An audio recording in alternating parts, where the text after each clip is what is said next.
In today's video, I'm going to teach you how to find and remove special characters. If you are cleaning up data in a spreadsheet, unwanted characters can cause all kinds of problems. They can affect sorting, searching, filtering, and even formulas. So in this quick walkthrough, I'll show you 2 simple ways to remove them in Excel. Depending on whether you want to delete visible characters like a hashtag or hidden system characters that don't always show up on screen. First, let's look at the fastest method for removing a specific visible character. Open the Find and Replace tool by pressing Ctrl and H on Windows or Command and H on a Mac. This opens a panel where you can search for exactly what you want to remove in the Find What field. Type the character you want to delete. For example, if your cells contain hashtags, type the hash symbol there. Then leave the Replace with field completely blank. This is important because leaving it empty tells Excel to remove that character instead of replacing it with something else. Once that's set up, click Replace All.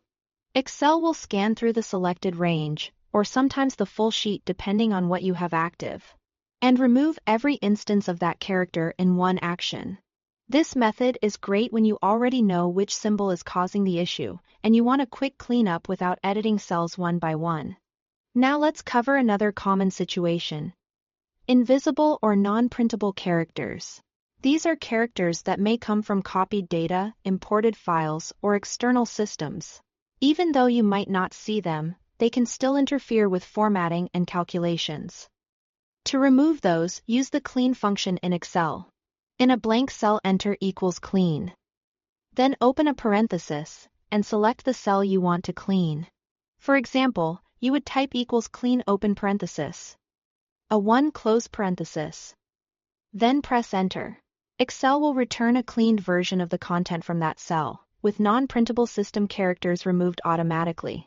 This is especially useful when data looks normal, but still behaves strangely. If it works the way you want, you can copy that formula down through the rest of your column to clean multiple rows efficiently. So to recap, use Find and Replace when you want to remove a specific visible character. And use the Clean formula when you need to strip out hidden non-printable characters. Both methods are simple, and together they handle most special character cleanup tasks in Excel. Thanks for watching.